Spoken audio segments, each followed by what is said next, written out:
Senhor Jesus, essa noite nos dá a oportunidade para ouvirmos da Tua Palavra, nos dá a oportunidade para entendermos das Tuas Palavras. O nosso Deus benevolente, o nosso Deus amoroso, poderoso, é que tem cuidado de nós em todos os tempos. E engrandecemos ao Senhor nessa noite de domingo, por termos uma palavra da parte de Deus. Essa noite eu não sou de pregar por esboço, mas essa noite eu vou tentar passar o que Deus colocou no meu coração, o entendimento que Deus colocou no meu coração, porque me tocou muito essa palavra e eu meditei muito nela, e eu quero tentar passar toda a verdade transformadora e comovedora, porque a palavra de Deus nos comove, ela mexe no nosso íntimo, ela abala nossas estruturas. A palavra de Deus, ela consegue abalar o mais rígido coração, ela consegue sim colocar um coração sensível. O poder da palavra é eficaz, eu não consigo explicar, eu só consigo expressar o que Deus colocou no meu coração essa noite. E essa noite eu vou fazer como o Senhor me deu a graça. Por eu ter feito um pequeno esboço, eu quero fazer a leitura oficial e em cada versículo tentar explanar o que Deus colocou no meu coração. Peço a graça do Senhor que Ele me use com unção, como uma ferramenta para a glória do Senhor. Amém? Salmos capítulo 5. Não é uma leitura muito longa, e eu peço a Deus que os irmãos nos ajudem, acompanhem a leitura. Coisa boa é o homem estar atento ao poder dessa palavra, coisa boa é o homem estar querendo ouvir e guardar essas palavras, coisa boa é o homem querer ouvir e praticar o poder dessa palavra. Porque todas as vezes que o homem ignora o poder da palavra de Deus, ele vai de mal a pior. Salmos capítulo 5.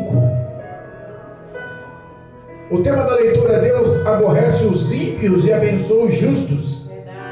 Eu daria outro tema. A minha concepção eu colocaria: Deus te protege contra o mal. Deus batalha na sua vida contra o mal. Deus, Ele assume a peleja da sua vida contra todo o mal. Amém? A palavra de Deus, Salmos capítulo 5, versículo 1, assim diz a palavra: dá ouvidos às minhas palavras, ó Senhor, atende a minha meditação, atende a voz do meu clamor, Rei meu e Deus meu, pois a ti orarei. Pela manhã ouvirás a minha voz, ó Senhor, pela manhã me apresentarei a ti e vigiarei, porque tu não és um Deus que tenha prazer na iniquidade, e nem contigo habitará o mal. Os loucos não pararão à tua vista. Aborreces a todos os que praticam a iniquidade. Destruirás aqueles que proferem a mentira. O Senhor aborrecerá o homem sanguinário e fraudulento. Mas eu entrarei em tua casa pela grandeza da tua benignidade, e em teu temor me inclinarei para o teu santo templo.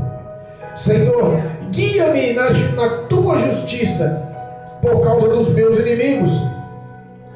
Aplana diante de mim o teu caminho, porque não há retidão na boca deles. O seu íntimo são verdadeiras maldades, e a sua garganta é um sepulcro aberto. Lisonjeiam com a sua língua. Declara os culpados, ó Deus, e caiam por seus próprios conselhos. Lança-os fora por causa da multidão das suas transgressões, pois se rebelaram contra ti. Mas alegra-se todos os que confiam em ti, exultem eternamente, porquanto tu os defende e em ti se gloriam os que amam o teu nome. Pois tu, Senhor, abençoarás ao justo, circundá-lo-ás a tua benevolência como de um escudo. Amém? Louvado seja Deus. Irmãos, essa palavra não foi proferida por outro, mas senão ao homem segundo o coração de Deus, o rei Davi, homem que andou sendo visto aos olhos de Deus nos céus. Imagina o homem sendo acompanhado. Deus não escolheu Davi, Léo. Deus não olhou no meio da multidão, unidunité, eu escolhi você. Não, não foi assim. Deus, ele conhecia a história de Davi. A Bíblia fala que Davi, filho de Jessé, um dos 7 filhos. A Bíblia fala que Samuel, profeta, homem de Deus, foi lá ungir Davi aos 16 anos. Enquanto os irmãos estavam na casa sendo apresentados pelo pai Jessé, a Bíblia fala que Deus acompanhava a história de Davi lá no pasto, cuidando de ovelhas, velando pela vida das ovelhas por amor, porque seu pai Jessé tinha lhe dado essa obrigação. Essa tarefa foi dada pelo pai, e toda a vontade do pai tem que ser bem feita. Mas a história de Davi foi regada de muitas vitórias e também muitos erros e pecados. E foi justamente a sequência dos seus pecados que gerou uma perseguição intensa, ao qual fez menção a esta oração. Nesse capítulo 5, ao qual Davi abre o coração e declara ao Senhor, foi justamente uma fase perseguidora que ele estava tendo do seu próprio filho Absalão. Repara que o pecado, ele traz consequências. Deus ama o pecador. Deus ama de uma forma intensa, porque dar um filho para morrer no lugar de um pecador, de um transgressor, é maluquice. Mas Deus se tornou maluco por amor à humanidade. Mas a contrapartida, a Bíblia fala que ele não tem parte com o pecado. Ama o pecador, mas o pecado não vai andar com ele lado a lado nos céus. Ama o pecador, mas não faz vista grossa para o pecado. Ama o pecador, mas sabe que a consequência do pecado, o salário do pecado, o resultado do pecado é a morte e o afastamento eterno para com Deus. Davi começa no versículo 1 aqui expressar um clamor e súplica. E repara que quando você está sofrendo perseguições, quando suas pernas já estão bambas, quando as perseguições são tão intensas que você não consegue mais encontrar refúgio, que parece que toda a tua audácia, toda a tua concepção de inteligência, toda a tua sabedoria, todas as suas forças se esgotaram, parece que você se refugia no braço de quem pode. Davi viveu por muito tempo sendo perseguido, dos 16 aos 26, perseguido por Saul, derrotando gigantes e fazendo amigos e sendo seletivo no palácio, casando-se com a filha do rei. Davi teve uma história incrível, mas também uma história incrível de perseguição e dores. Quanto mais ele era perseguido, mais ele se refugiava em Deus. Quanto mais ele era perseguido, mas tem horas que parece que as suas forças minam. E é justamente quando a perseguição está muito acima que você abre o coração. E nós vimos no versículo 1 como estava o coração, como estavam as orações, como estava o ser de Davi. O versículo 1 nos ensina: dá ouvido às minhas palavras, ó Senhor, atende as minhas meditações.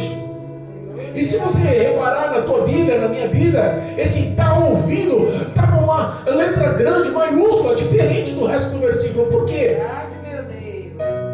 Porque quando você está numa dor intensa, a perseguição está constante, anos estão passando, e parece que você não enxerga uma ação dada por Deus, você enfatiza assim, no clamor clamor de alma, está ouvindo, Senhor, as minhas súplicas, está ouvindo a minha oração, atenta a minha meditação.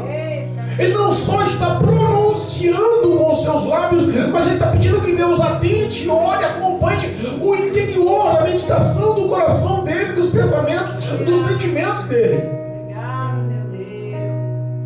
E como eu falei que ia em cada versículo tentar encontrar um acompanhamento para que dê base, eu volto a essa mesma súplica e clamor e lamentação de Davi. Eu lembro de Ana, mulher de Eucana, que tinha uma rival. Eles iam ao templo de Eli uma vez por ano, e ali a Bíblia fala, está lá em 1 Samuel, capítulo 1, versículo 9 ao 19. Vamos ver o que nos ensina?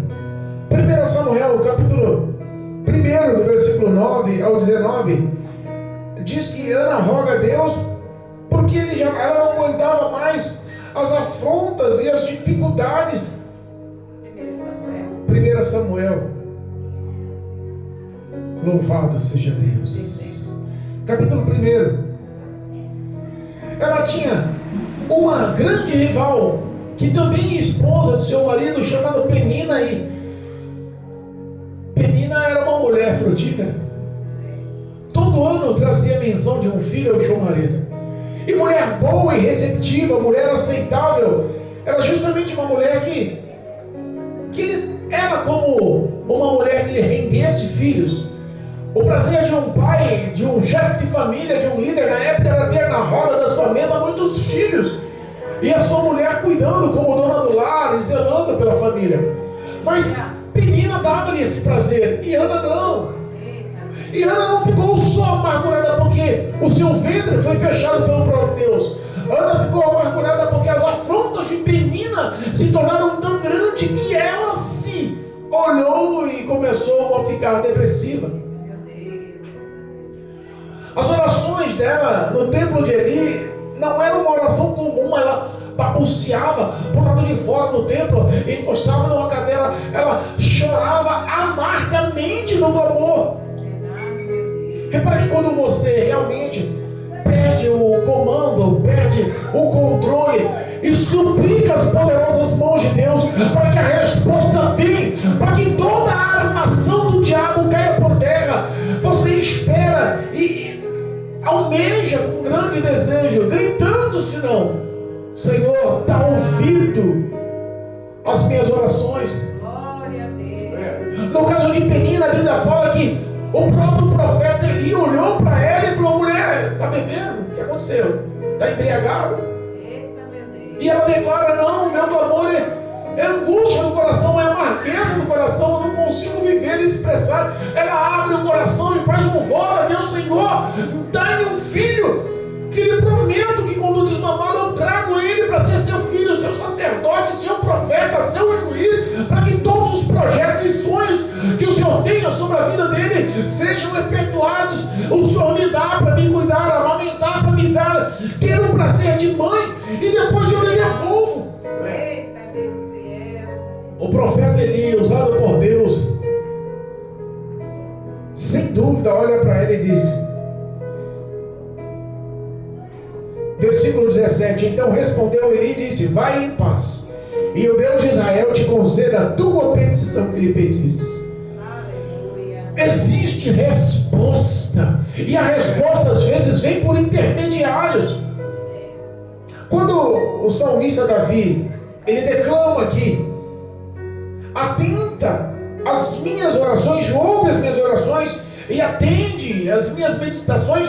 Ele está pedindo para que o Senhor ouve, mas também para que o Senhor atende. Repara que são duas petições. Ouve em letra maiúscula: o meu coração está aflito, eu preciso de algo da tua parte. E ao mesmo tempo ele termina o versículo dizendo: mas atende, responde, dá um sinal, mostra a tua graça. Glória a Deus. Aleluia. O homem, quando se refugia nas poderosas mãos de Deus, sempre existe resposta da parte de Deus. Verdade. A Bíblia nos ensina que os humilhados serão exaltados e aquele que se refugia embaixo das poderosas mãos do Senhor, no devido tempo, Ele vos exaltará. Aleluia. Glória a Deus. O versículo 2 Glória a Deus. da leitura inicial do capítulo 5 de Salmos diz assim: atende a voz do meu clamor, Rei meu e Deus meu, pois a ti orarei. Aleluia. É para que houve uma confissão, não houve só um pedido. Ele declarou com todo o ser dele. Não é uma petição qualquer. Ele declarou-se como servo.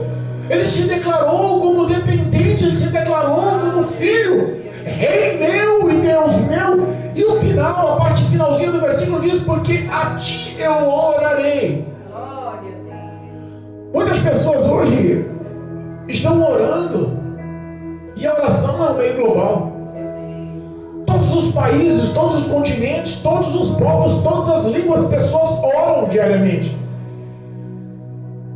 Mas ele faz questão de expressar: o Senhor é o meu Deus, o Senhor é o meu Rei, eu sou o teu servo, teu filho, eu só confio no Senhor. Porque tem pessoas que estão orando para outro tipo de deuses.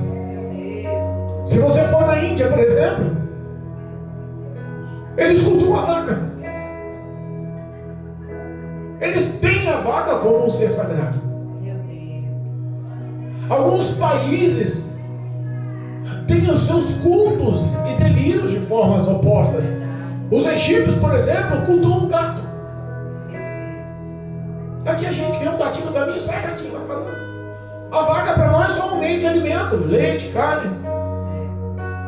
Então existe cultos e orações de vários tipos, mas ele declara: eu confio no Senhor, dependo do Senhor, o Senhor é fiel e é a ti que eu me declaro. Aleluia. Se o homem souber aonde levar o seu clamor, a sua súplica, o Senhor sempre acolherá. Obrigado, meu Deus. Vinde a mim todos vós que estáis cansados e oprimidos, e eu vos... Ele sempre tem resposta para as tuas orações, para o teu clamor, para a tua súplica. Ele não vai te decepcionar. Mas ele quer o reconhecimento. A quem você está clamando? A quem você está suplicando? Aleluia. Ele passava afrontas, dificuldades, perseguições com o filho. Davi foi um homem que teve muitos filhos, ao todo 23 filhos, com mulheres, com 8 tipos de mulheres diferentes. Fez aliança em muitos reinados, não agiu de uma forma íntegra em todos os seus acordos. Eita Deus. Repara que a ação de Davi era uma ação criticada no livro de Deuteronômio, que falava que o rei não poderia acumular mulheres. Ele quebrou o protocolo e a sua próxima geração acolheu só um pouquinho mais, 700 mulheres e 300 concubinas. Salomão chegou a 1000 mulheres. Meu Deus. Repara que o pecado ele ramifica, mas nessa hora ele declara, porque ele perdeu as suas forças, ele está num risco e já não tem mais reação. É no Senhor que eu confio, é a ti que eu me declaro, é a ti que eu me humilho, é a ti que eu espero a resposta, é a ti que eu confio, é em ti que eu oro. Muitos estão orando por entidades e deuses Meu Deus. que sinceramente são obscuros ao que vem da parte de Deus. O versículo 4, o versículo 3, perdão, diz assim, ó: pela manhã ouvirás a minha voz, ó Senhor, pela manhã me apresentarei a ti e vigiarei. Aleluia. Eu fico imaginando Glória. que Davi, um homem de guerra, Davi sempre à frente das batalhas. Davi nunca recuou num grande confronto. Davi, com o seu exército, ele não mandava lá e ficava atrás. A Bíblia fala que ele era o general, ele guiava, ele estava na frente da batalha, ele não corria. Não havia medo de Davi. O coração de Davi era visto por Deus. As ações de Davi eram aprovadas por Deus, porque ele realmente conquistou e elegeu e fundamentou a Nova Jerusalém. Porque Jerusalém Jerusalém não tinha, ele formulou toda a cidade, foi ele que arquitetou o povo de Israel, a nação eleita, escolhida por uma estrutura física. O rei Davi foi o rei mais aceito e aprovado pelos povos. Glória a Deus. Mas entenda que ele tem um subterfúgio. Entenda que ele tem uma rotina em teu coração. A Bíblia fala que ele busca o Senhor pela manhã. Glória. Responda para mim. Quando você está em batalha, em confronto, em guerra, em luta, e diariamente homens estão morrendo, soldados estão morrendo, terras estão sendo conquistadas, povos estão sendo derrubados, terrenos e cidades estão sendo eleitas. Repara que uma vida constante de guerra, ele tem que ter toda manhã a base e a fundação da vida dele em Deus. É por isso que ele põe como primícia a oração pela manhã, porque para ele nada mais é importante, nada pode substituir. A guerra não pode substituir, a riqueza não pode substituir, a família não pode substituir, os bens não podem substituir, o reinado não pode substituir, a fama não pode substituir. Ele punha com prioridade a cada manhã a presença de Deus em oração como sendo o teu tópico máximo. A cada manhã eu orarei a ti. Repara que depois que ele termina a oração, ele fala que ele vigiar. Ele aguardaria, ele vigiaria. O ato de vigiar é aguardar com sensatez. Glória a Deus. É aguardar com sensatez. É orar, confiar e esperar no Senhor. Aleluia a Deus. Obrigado. Se nós fôssemos colocar como contexto, eu acredito que a vida do cristão, ela começa com oração. Como uma porta aberta para o dia se abre a oração. E também como uma porta se fechando, ela termina o dia também na oração. Glória a Deus. Se a vida do homem fosse focada em ter relacionamento através da oração, a vida do homem seria mudada. Mas tem que ter também a confiança em aguardar com sensatez, com vigilância. Davi, ele sabia que tudo que ele precisava dependeria da ação de Deus. É por isso que com confiança ele aguardava. E se nós formos pegar alguma ação sobre confiança ou sobre primícia, eu lembro de uma passagem, e essa passagem é tão conhecida e às vezes tão pouco praticada. Mateus capítulo 6, versículo 33, talvez seja um versículo extremamente conhecido. Diz assim, Mateus capítulo 6, versículo 33: mas buscai primeiramente o reino de Deus e a sua justiça, e todas as coisas serão acrescentadas. Por que Davi tinha o hábito de priorizar a Deus sobre a sua vida, sobre o seu dia, sobre os seus planos e propósitos? Porque talvez ele vivesse essa palavra com mais integridade do que muitos não vivem hoje.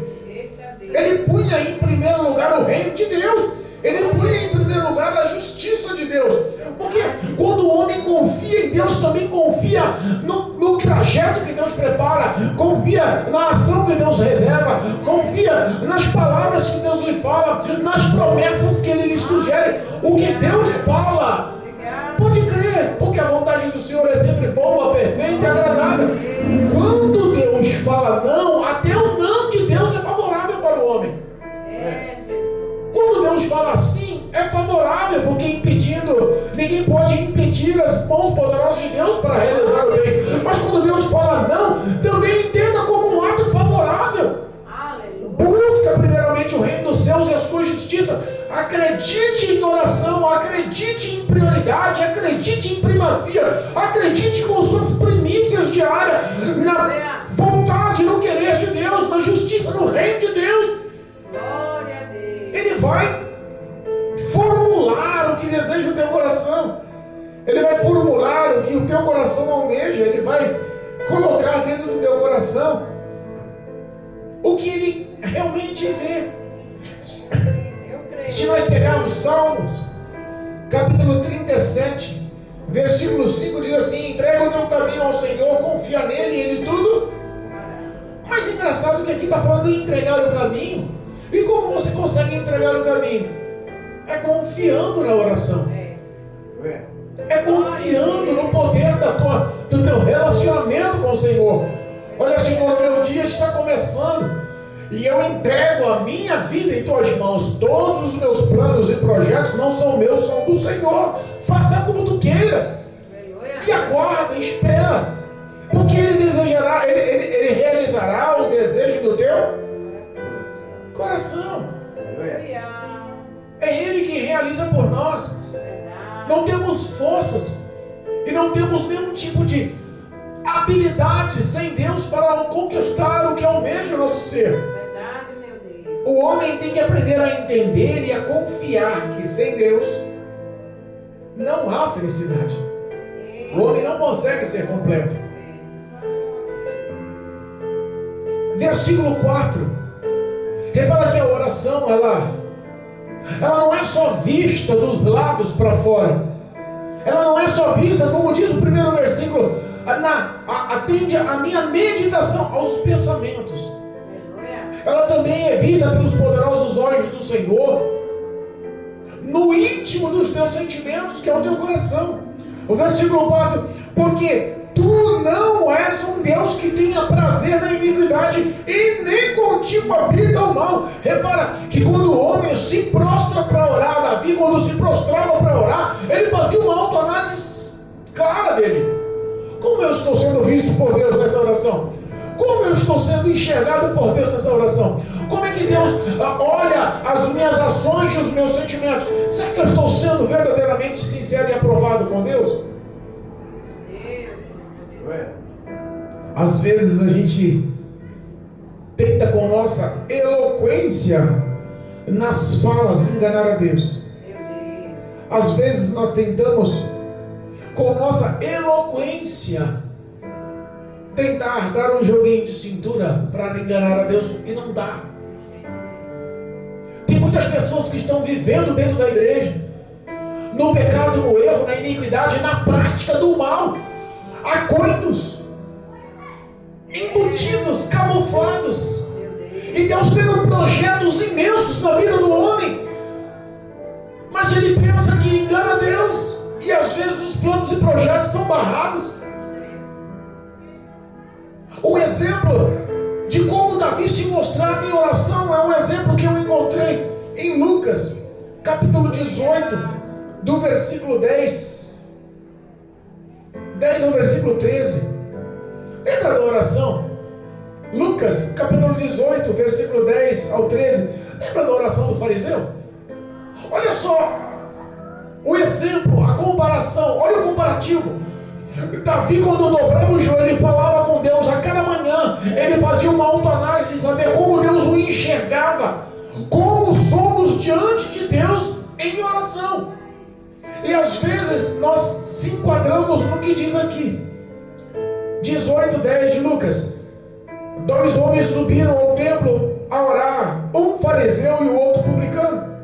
O fariseu, estando em pé, orava consigo desta maneira: ó Deus, graças te dou, porque não sou como os demais homens, roubadores, injustos e adúlteros, nem ainda como este publicano. Jejuo 2 vezes por semana e dou o dízimo de tudo quanto tenho, tudo quanto possuo.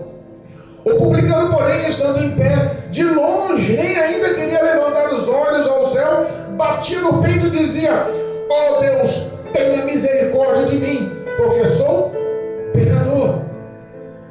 Eita Deus. Deus enxerga o íntimo das tuas falas. E às vezes nós pedimos e não recebemos. Sabe por quê? Porque pedimos mal.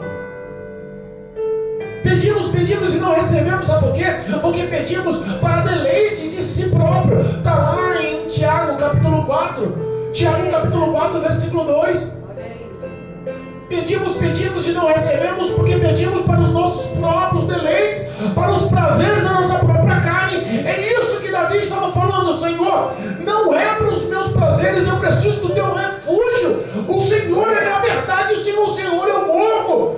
Eu não posso ser visto na prática e no erro, da iniquidade e do pecado. Eu quero ser aprovado pelo Senhor, não quero ser falso e hipócrita, como o fariseu era aqui. O fariseu não era um homem qualquer. qualquer, era um homem entendido da lei, que representava a lei, que era respeitado onde ia como homem de Deus.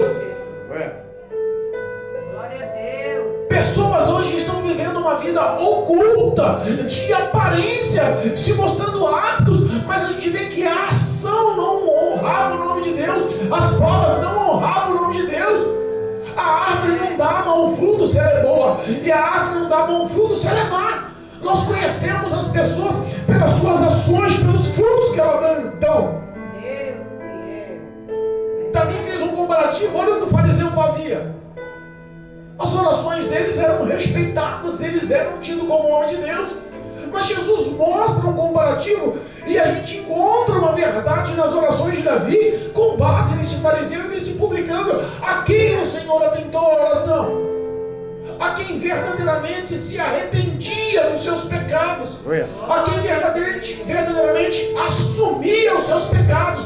Você que nos ouve hoje, que vive uma vida oculta de pecado, camuflado, achando que está enganando a todos, achando que está sendo bem visto aos olhos do ministério, achando que está bem visto aos olhos da família, achando que está bem visto aos olhos do patrão profissionalmente, achando que está sendo bem visto aos olhos dos amigos, se prepara, porque tudo que está em oculto uma hora é revelado. Deus é um Deus de justiça. Deus é um Deus de justiça. E o versículo nos ensina que Deus não tem prazer nas iniquidades. Iniquidade é justamente ação de crente. Isso aqui não está falando do mundo, está falando do crente. Isso aqui não está falando de outra pessoa, não sendo o rei Davi, homem escolhido, segundo o coração de Deus, ungido e consagrado por um profeta. Não está falando da descendência. Os filhos de Davi eram homens com origens na lei, com temor no coração. E entenda que as orações de Davi eram vistas por Deus justamente pela verdade das suas orações. O coração de Davi era rasgado perante Deus pela verdade das suas orações. E ele expressava: eu sei que o Senhor não tem prazer no pecado e na iniquidade. Então ele olhava para si para falar. Iniquidade, a prática do mesmo pecado que já não gera mais temor e nem arrependimento.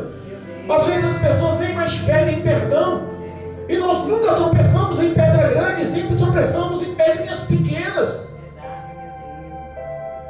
Sempre tropeçamos em pedras pequenas.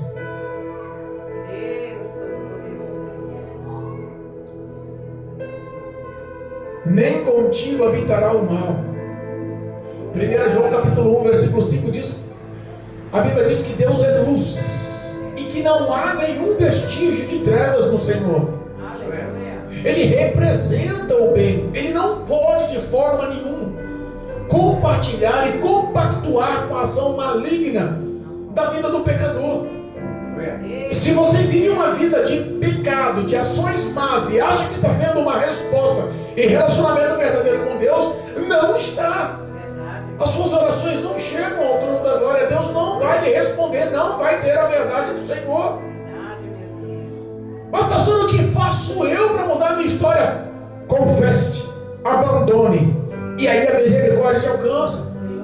Porque todo aquele que confessar o pecado e abandoná-lo receberá a compaixão, a misericórdia, o perdão, a piedade do Senhor Deus.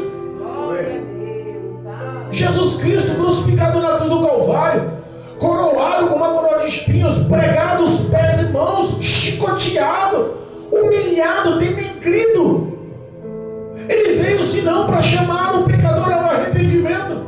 Essa é a ação soberana do amor de Deus, que o homem se arrependa dos seus pecados, para que ele possa ser vistos e respondido por Deus. Glória a Deus. Mas sabe que mesmo assim tem pessoas malucas, né?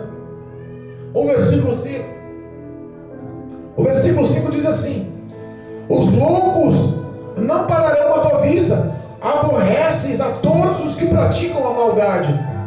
E quando a gente fala em loucura, o que a gente pode simbolizar ou comparar quando Davi fala sobre o que é o homem louco na presença de Deus? O que veio à minha frente foi justamente Satanás. Que é um exemplo mais amplo, mais claro, mais digno de aceitação como o exemplo do diabo.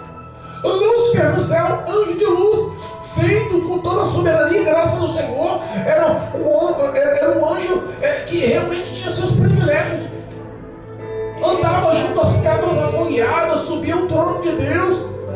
Mas repare que o pecado parece que dominou a história dele. Ezequiel, livro de Ezequiel, capítulo 28. Ezequiel, capítulo 28, diz assim. Ezequiel 28, versículo 18 e 19. Olha só.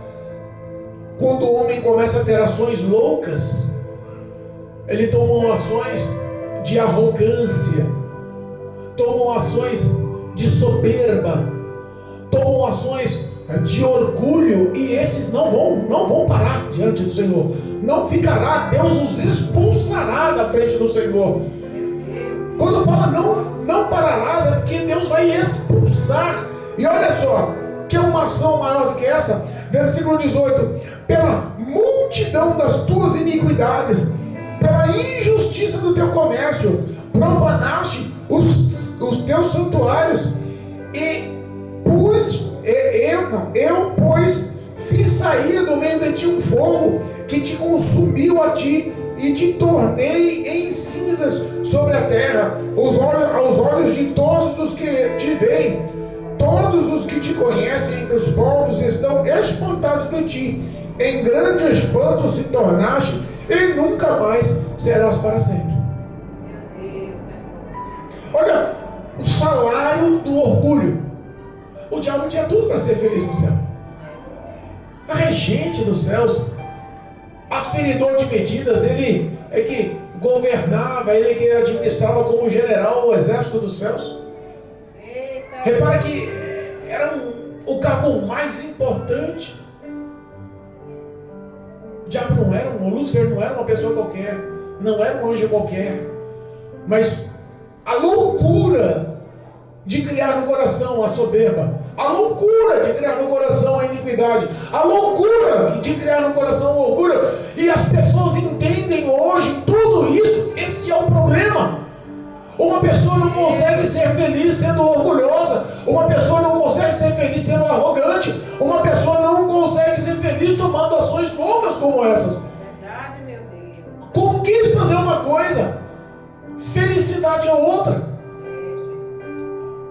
O diabo não conseguiu ser feliz, fez a cabeça de 1/3 dos anjos, expulso foi ele e todos que lhes acompanharam dos céus. Se você olhar a história do que era Lúcifer nos céus, ele devia ser um anjo completíssimo, felicíssimo, mas deixou o orgulho entrar por tua eloquência, pelo teu poder dado pelo próprio Deus.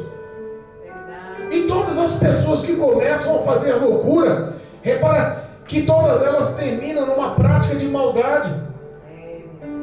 E aí entra o que diz lá em Deuteronômio, capítulo 28, quando fala sobre que as bênçãos correrão atrás de ti, versículo 2, aqueles que guardam minha palavra, as bênçãos correrão atrás de ti. Mas se você pegar do versículo 15 em diante, fala também, aqueles que não guardam, não observam, não vivem a palavra do Senhor, também correrão atrás de ti as maldições. É por isso que Deus mostra aqui, através da oração de Davi, como deve ser a vida do homem. Davi, numa oração, ele destrincha os pensamentos do próprio filho. Versículo 6: destruirás, capítulo 5 de Salmos, versículo 6: destruirás aqueles que proferem mentira. O Senhor aborrecerá o homem sanguinário e fraudulento. Repara que nós temos 3 falhas aqui, 3 erros aqui: a mentira, o homem sanguinário e o fraudulento. A mentira geralmente é a pedrinha pequena que já foi conferido, que nós caímos e tropeçamos e pecamos, e muitas das vezes vivemos a iniquidade da mentirinha, achando que Deus não está enxergando. Meu Deus. Se nós pegarmos aqui Apocalipse que fala sobre a mentira, Apocalipse capítulo 21, exaltado é o nome do Cordeiro vivo. Apocalipse capítulo 21, Louvado seja Deus. Versículo 8 diz assim: mas, Apocalipse capítulo 21, versículo 8: mas, quanto aos tímidos, aos incrédulos, aos abomináveis, aos homicidas, aos fornicadores, aos feiticeiros, aos idólatras. E repara que o final não é só a descrição do pecado. Repara que quando ele fala da mentira, ele enfatiza algo mais, ele sublinha algo mais, ele detalha algo mais. Isso foi o próprio Senhor Jesus falando para João: em todos os mentirosos. Ele podia ter falado em todos os homicidas, em todos os incrédulos. Não. O todos os mentirosos deu um ar mais forte. Mas por que, pastor, que Jesus fala que os mentirosos, a sua parte será no lago que arde de fogo e enxofre? Esta é a segunda morte. Por que ele enfatiza que a mentira, a sequência, o resultado, o pecado, o salário dela é no lago de fogo e enxofre? É no inferno. Todos os que praticam, amam, vivem, gostam, fazem diariamente, já não mais se arrepende. A mentira já fez parte dos lábios. Todos esses não acham que Deus vai lhe passar a mão na cabeça e falar: não, foi uma mentirinha qualquer, todo mundo mente, pode entrar nos céus depois da morte. Não pode. Deus está falando aqui que vai condenar os mentirosos ao reino do inferno. Meu Deus, é forte.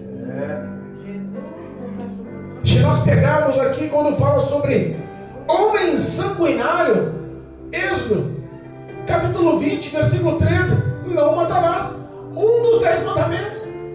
As pessoas hoje já tomam os mandamentos do Senhor como uma coisa banal. Todo mundo faz o que é errado mesmo.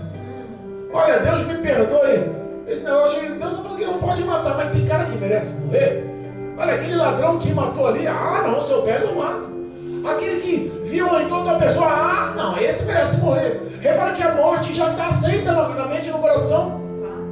As orações de Davi eram verdadeiras, aprovadas e bem vistas por Deus, porque ele enfatizava o que era negligente e mal visto aos olhos de Deus. Negligente as ações dos homens e mal visto aos olhos de Deus. Verdade, meu Pai. E os fraudulentos?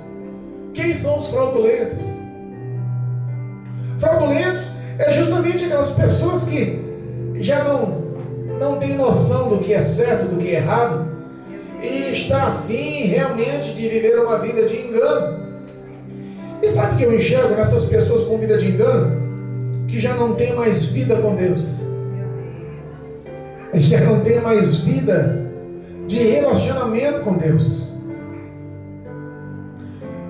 Tiago, capítulo 4, versículo 4, resume o que são essas pessoas fraudulentas.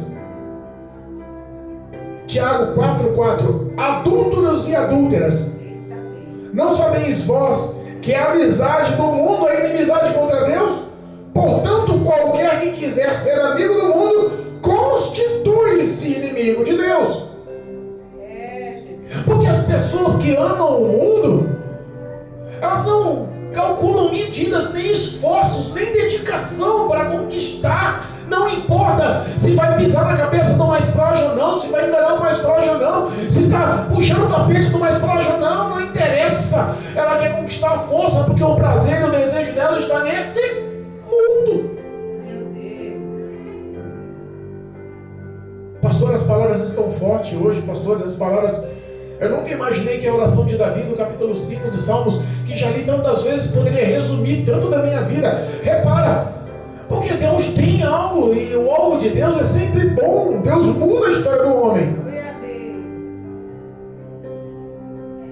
Versículo 7: mas eu entrarei, olha o que diz a oração de Davi: mas eu entrarei em tua casa pela grandeza da tua benignidade, e em teu temor me inclinarei para o teu santo templo. Repara aqui, ele expressa os erros do seu filho, dos seus perseguidores, dos seus inimigos, e ao mesmo tempo ele fala: mas o que eu posso fazer é me submeter ao Senhor.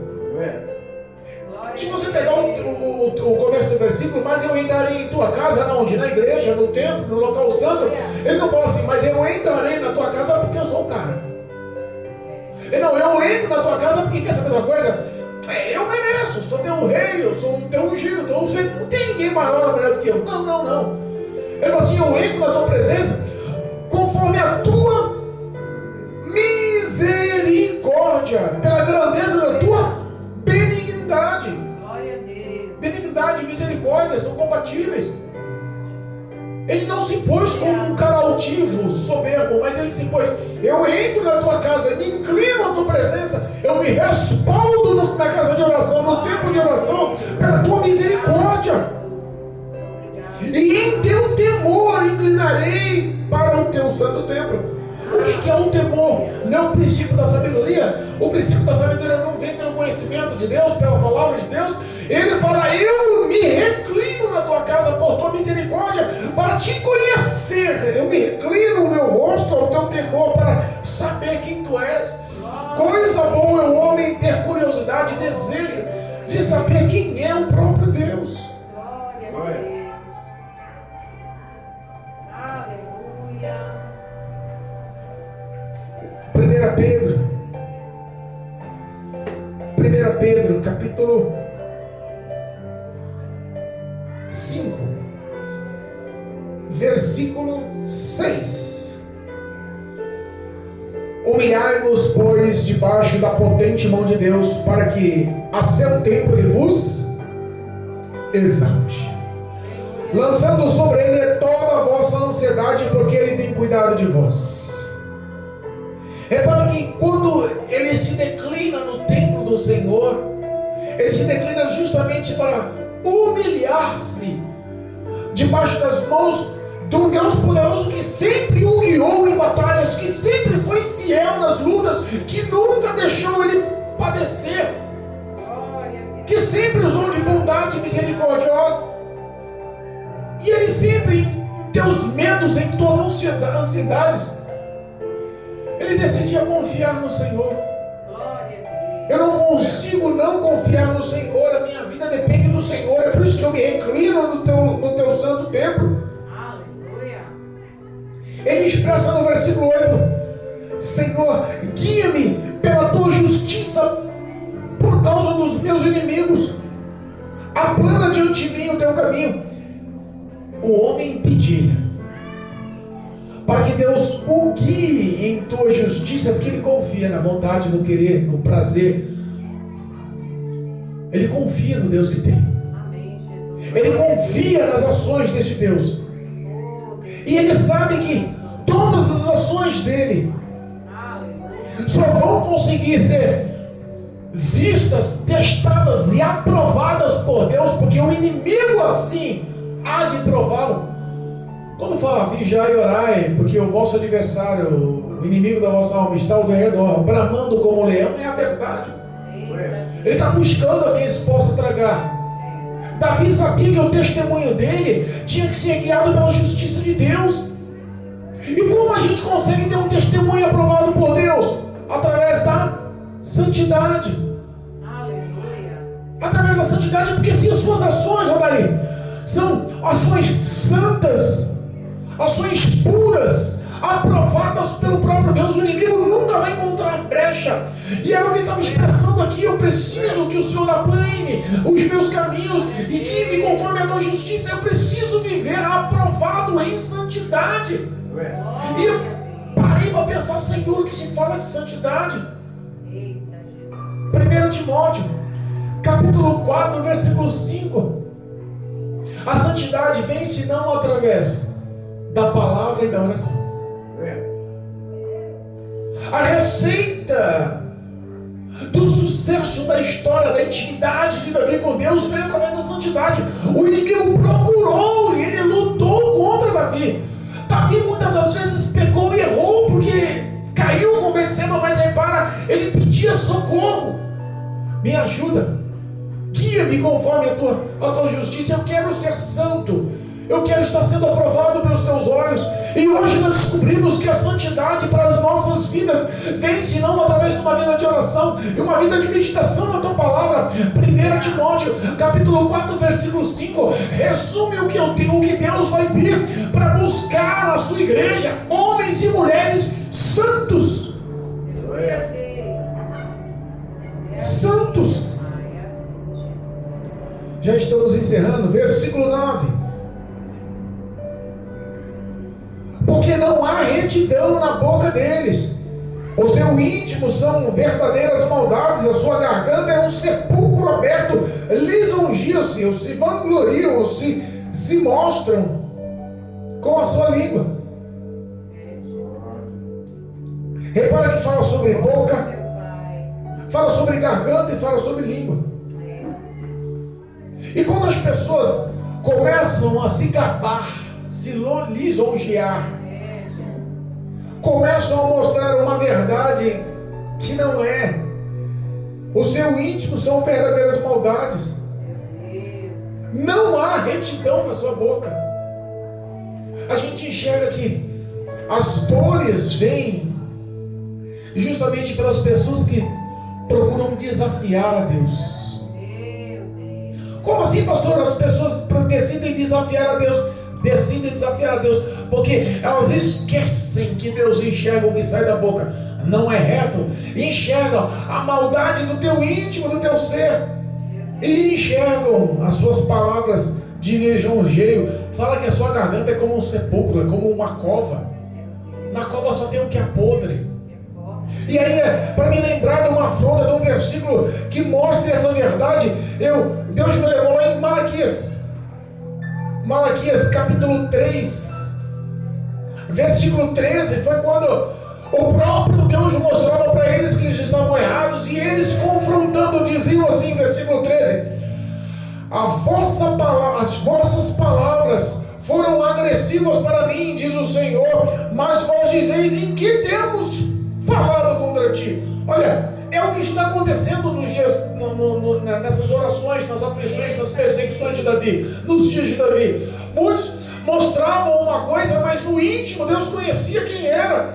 E aí vem a resposta: vós dizeis, inútil é servir a Deus, que aproveita termos cuidado em guardar os seus preceitos e andar em luto diante do Senhor dos Exércitos. Imagina o próprio filho Absalão olhando para Davi e respondendo dessa forma: que adiantou eu te seguir? Que adiantou eu seguir o teu exemplo? Que adiantou eu dar ouvido ao seu Deus? Meu Deus! As perseguições resultam em pecado e erro, e Deus conhece. Ora, o versículo 15: ora, pois, nós reputamos por bem-aventurados os soberbos. Sabe o que Absalão conseguiu levantar um exército em perseguição ao rei Davi? Porque ele se filiou aos outros reinados com o poder da política. Davi, ele casou-se com outras mulheres de outros reinados justamente por fins políticos, e Absalão tomou proveito dessa ação. Ele chegava nos grandes dos reinos e descobriu qual era o desejo, a influência para crescimento, e falava: olha, você não vai conseguir isso porque a política é complicada, existe muita burocracia, mas eu sou o cara, posso te ajudar, vou realizar o seu desejo. Se une a mim nessa peleja contra o meu pai. Se une a mim nessa peleja contra o meu pai. É por isso que Davi fala que a sua garganta é como um sepulcro, que você se lisonjeia com a sua língua, mas na realidade Deus sabia que a verdade dele não tinha retidão, não tinha integridade, não tinha justiça. E é o que está dizendo, versículo 15: ora, pois nós reputamos por bem-aventurados os soberbos, também os que cometem impiedade e se edificam. Sim, eles tentam o Senhor e escapam. Era o que Absalão estava falando, era o que Davi estava mostrando para o Senhor. Senhor, olha o intuito do coração dele, ele é falso.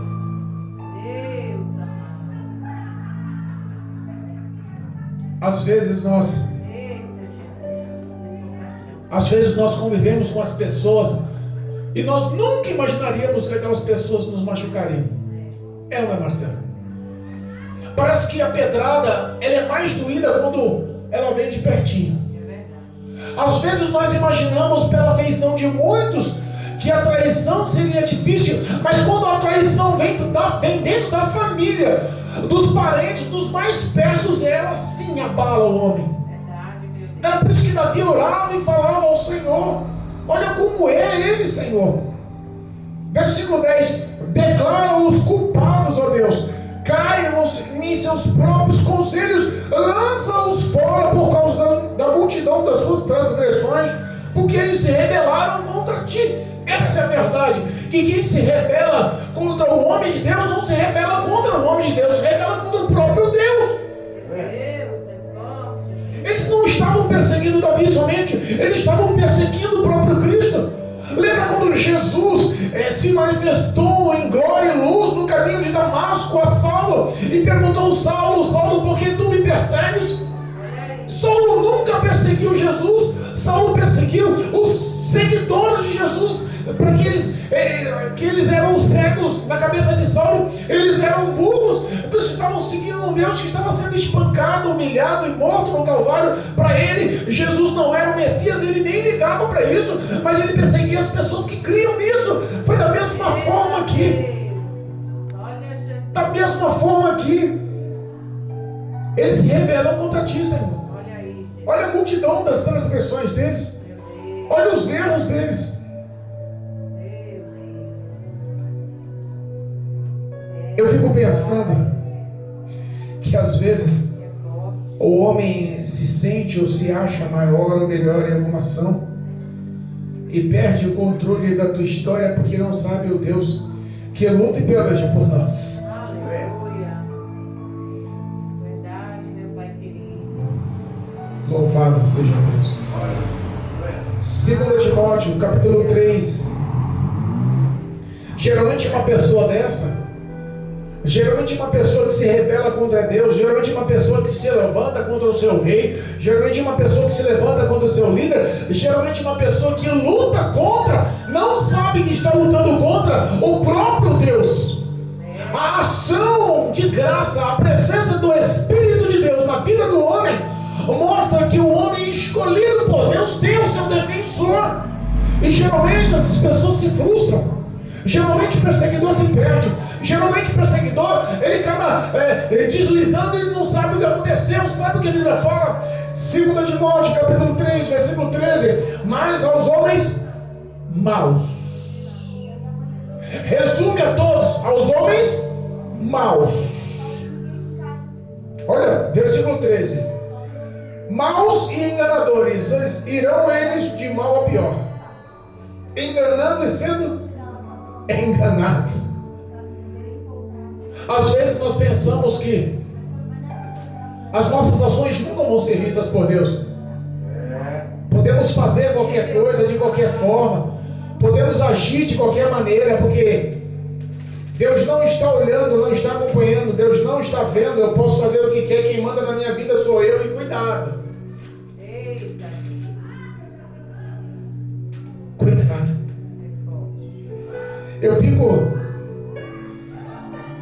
Às vezes eu fico pensando como é difícil viver na prática da iniquidade sem saber que Deus está lhe acompanhando.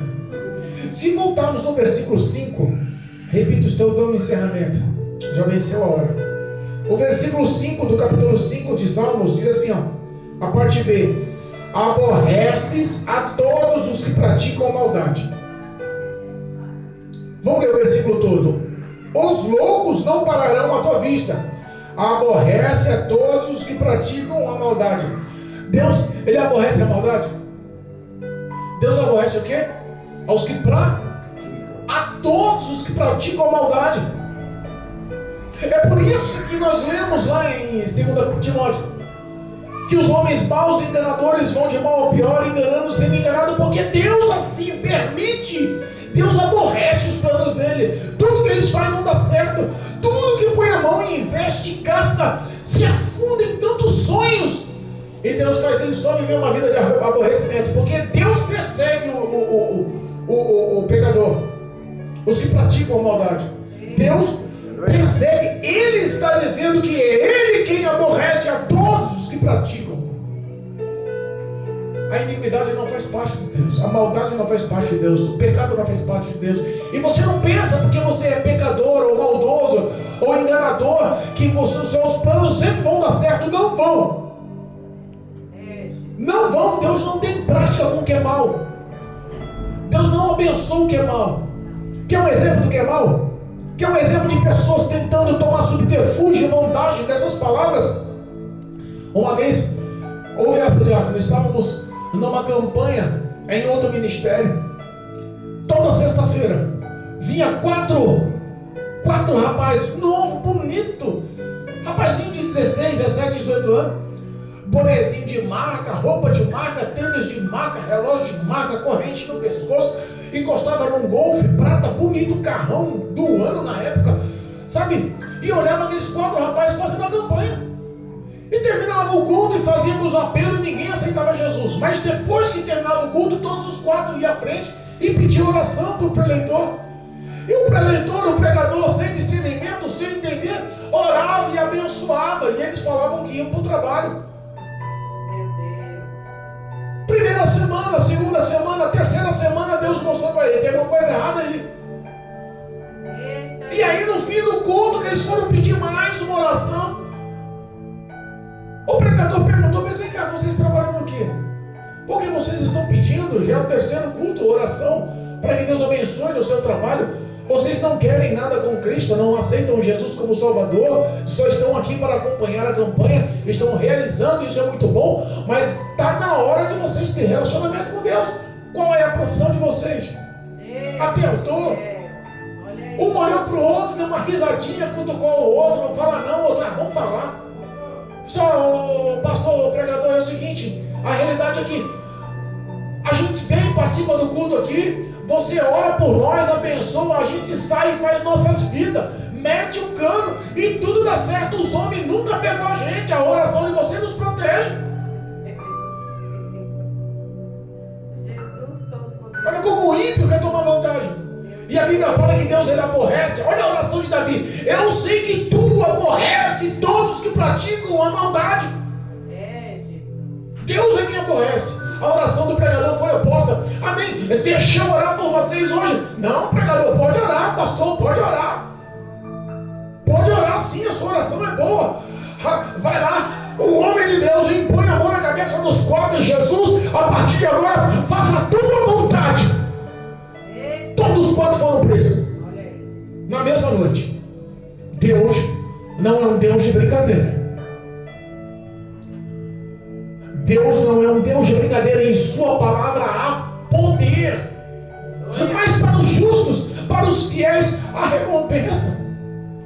Para os justos, para os fiéis, a recompensa. A última leitura, versículo 11 e 12. Vamos ler e já encerrar. Mas alegre-se todos que confiam em ti. Exultem eternamente, porquanto tu os defende, e em ti se gloriam os que amam o teu nome. Pois tu, Senhor, abençoarás os justos e circundá-lo-á, envolverá com a tua bondade, benignidade, benevolência e misericórdia como um escudo. Glória a Deus. Sabe o que eu penso assim? Que toda essa alegria vem, que toda essa proteção vem, toda essa glória vem para os que amam o nome do Senhor. Mas eu consegui entender esses 2 versículos só com esse: exultem ou alegrem-se eternamente. Glória a Deus. A nossa vitória está na eternidade. Amém, Jesus. A nossa vitória está na eternidade. Eu creio. E essa resposta é a resposta que todo crente sonha um dia ter. Apocalipse capítulo 21. Apocalipse capítulo 21. Todos alegrem-se eternamente. Todos os que amam o teu nome. A tua bondade é como um escudo que envolve todos os que você ama. Eternamente se alegraremos. Apocalipse capítulo 21, versículo 3, 4, 5 diz assim: e vi uma grande voz dos céus que dizia: eis aqui o tabernáculo do Deus com os homens, pois com eles habitará, e com eles serão o seu povo, e o mesmo Deus estará com eles e será o seu Deus. E Deus limpará dos seus olhos toda lágrima, e não haverá mais morte, nem pranto, nem clamor, nem dor, porque as primeiras coisas já são passadas. E o que está sentado sobre o trono disse: eis que faço novo todas as coisas. E disse-me: escreve, porque todas as palavras são fiéis e verdadeiras. Diz-me: ele está cumprido. Eu sou o alfa, o ômega, o princípio e o fim. A quem quer que tiver sede, de graça lhe darei da fonte da água da vida. Quem vencer herdará todas essas coisas. E eu serei o seu Deus, e ele será o meu filho. Aleluia, glória. A nossa alegria será eterna. Exulte o coração do justo. Alegre-se a todos que amam o nome do Senhor. Todas as coisas se farão novas. Eternamente estaremos com o Pai, junto do trono, glorificando o nome do Senhor. Não haverá mais morte, dor, pranto, toda essa angústia, esse medo, as necessidades, todas as enfermidades, toda injustiça, toda opressão. Não haverá mais na eternidade. Alegre-se o coração do homem ao que vencer. Será chamado Filho de Deus. Ele será o nosso Senhor pela eternidade. Essas palavras são fiéis, ele realizará tudo no oposto que vivemos nessa carne. Seremos revestidos num corpo de glória, incorruptíveis, veremos o Senhor como ele é, face a face, e adoraremos o Senhor. Aleluia, meu Deus. Eu glorifico o nome do Senhor pelos que ouviram essa palavra. Glória a Deus. Eu bendigo o nome do Senhor Jesus, porque eu sei que essa palavra vai entrar na mente e no coração dos que vivem uma prática de pecado, iniquidade e maldades. O teu prazer não está a viver na injustiça, nas consequências e amizades desse mundo. O teu prazer não está na tua ostentação e no acúmulo dos seus bens. O teu prazer não está sobre essa carne. O que Deus tem reservado, a alegria e a glória eterna que Deus tem reservado, está para os que são fiéis. O Espírito de Deus dado pelo próprio Deus que habita em vós, ele sim é responsável pela graça de lhe ajudar em toda e qualquer ação dificultosa. Entregue-se ao Senhor, confie no Senhor. Pastor, está difícil a minha perseguição, a minha luta, mas olha, como eu disse, o tema da pregação: Deus te protegerá contra o mal. Proteção contra o mal. Deus tem o poder de te proteger contra o mal, não somente no que você está passando hoje, mas com resultados eternos. Confie no Espírito Santo que fala ao teu coração nessa hora. Confie ao Espírito Santo que, com voz branda e suave, mostra esperança para você ainda. Confie no Espírito Santo de Deus. Por mais que a sua carne grite dizendo que não há mais jeito, o Senhor, ele é o dono de tudo. Tudo está no comando e no controle das mãos do Todo-Poderoso Deus. A maldade não é o resultado para o justo, mas sim a benevolência, a benignidade de Deus é o resultado, o salário para o justo. Deus não te perdeu de vista. Ele só quer uma confissão a mais, uma ação de fé a mais, uma espera com prudência a mais. Ele só espera que você verdadeiramente tenha relacionamento, que Deus há de te dar vitória. Profetizo eu em tua vida toda sorte de bênção, em toda quebra de maldição, em nome de Jesus. Declaro na tua vida a vitória, para a glória de Deus. Amém?